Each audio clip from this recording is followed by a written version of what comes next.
Fala galera do segundo colegial, professor Alf de Filosofia com vocês. Conforme a gente falou na aula passada, eu vou tratar uma revisão da apostila 1B para que a gente possa manter dentro do cronograma sem acelerar de maneira desnecessária no conteúdo. E assim separei uma lista de exercícios que tratam dos temas referentes dessa apostila. Assim que terminarmos o mês de julho e concluirmos então essa revisão, voltaremos à sequência do material com a apostila 2, certo? Bom, só lembrando a vocês também que nós temos ainda 2 aulas até o final do mês, então tratarei de 2 aulas de exercícios sobre filosofia, da apostila 1B, e 2 aulas de exercício de sociologia, também da apostila 1B. Bom, a apostila trata diversos temas, Nós falamos do conceito de idealismo, materialismo, no capítulo 4. No capítulo 5 falamos da crise da razão, no capítulo 6 da filosofia da linguagem e no capítulo 7 da filosofia da ciência. De todos esses temas, do idealismo e do materialismo, ou mesmo da filosofia da linguagem, e dentro dessa sequência da crise da razão, todos esses 3 temas têm uma menor importância do que o último capítulo, a filosofia da ciência, que trata de um assunto mais significativo para o vestibular principalmente. A filosofia da ciência, que nós demos um enfoque maior nos teóricos e que ficamos mais semanas nela, também merece nossos exercícios aqui mais fundamentais, certo? Então é por isso que nós vamos tratar mais especificamente desse assunto, beleza? Então vamos lá. Na aula de terça vocês receberão, além da videoaula, a lista de exercícios, e é a partir dela que eu seguirei aquela aula, tá? Bem como a revisão de hoje. Então vamos para o primeiro exercício da Unesp de 2020, ok? Exercício fresquinho aqui, ó. Diariamente somos inundados por inúmeras promessas de curas milagrosas, métodos de leitura ultra rápidos, dietas infalíveis, riqueza sem esforço. Basta abrir o jornal, ver televisão, escutar rádio ou simplesmente abrir a caixa de correio eletrônico. A grande maioria desses milagres cotidianos é vestido com alguma roupagem científica. Linguagem um pouco mais rebuscada, aparentemente comprovação experimental. Depoimentos de renomados pesquisadores, utilização em grandes universidades. São casos típicos do que se costuma definir como pseudociência. Pode-se elaborar a crítica filosófica aos conhecimentos pseudocientíficos por meio do quê? Bom, pseudociência, a falsa ciência, é todo conhecimento que se reveste de uma roupagem científica, se reveste de um critério de veracidade, mas que no fundo não tem nenhuma comprovação, nenhuma demonstração. Se baseia apenas num achismo, numa doxa, e que são vendidas de forma muito eficiente nas redes sociais, nas diversas formas de comunicação da mídia, e como isso tem eficiência nas necessidades que a sociedade cria, enriquecimento sem esforço, dietas extremamente capazes de gerar emagrecimento e beleza, ok?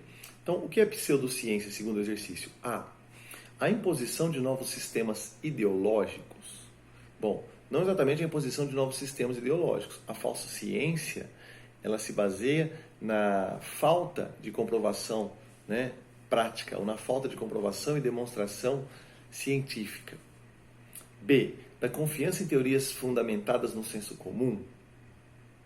Também não. C. Da ampla divulgação de ideias individuais. Também não é isso que caracteriza a pseudociência. Olha D.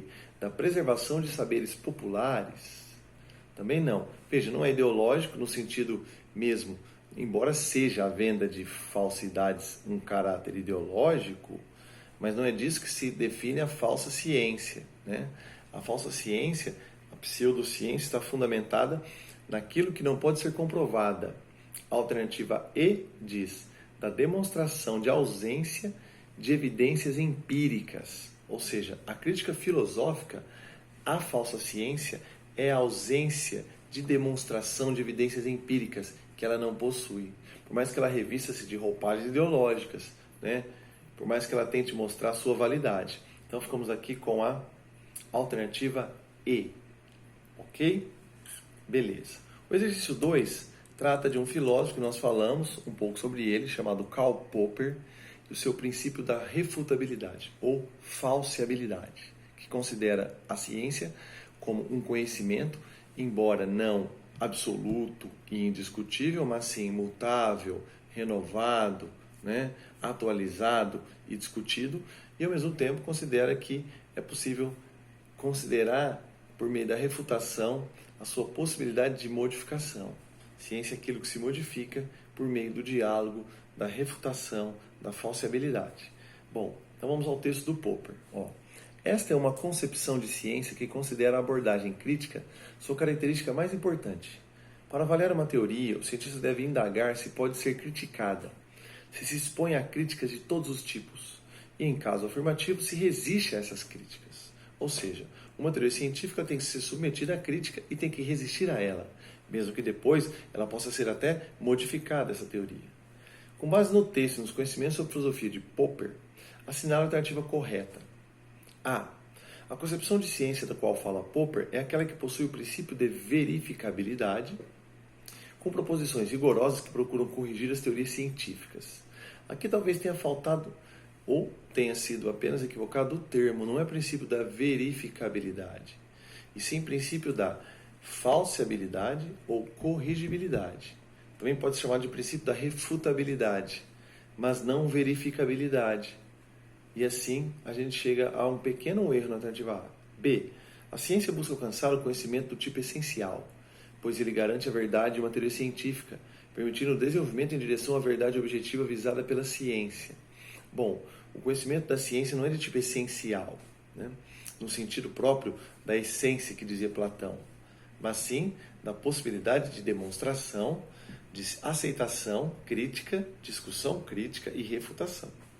C. Uma teoria científica é verdadeira se suas proposições são empiricamente falsificáveis, via testes, permitindo que sejam autocorrigidas e desenvolvidas na direção de uma verdade objetiva. Aqui aparece de maneira um pouco mais correta a alternativa, porque diz que ela é verdadeira se suas proposições forem empiricamente também possíveis de serem corrigidas, ou seja, falsificadas no sentido de se mostrarem também na possibilidade de não se reduzirem a um saber absoluto, mas que poderão também ser criticadas e se podem ser corrigidas por essa crítica em direção à verdade objetiva. Tá? A alternativa C me parece bem correta. Olha D.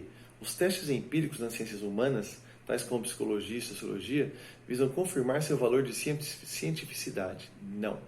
Na verdade, as humanas não são científicas no sentido objetivo, tá? Porque elas têm um caráter de interpretação e uma validade que não é universal nem objetiva.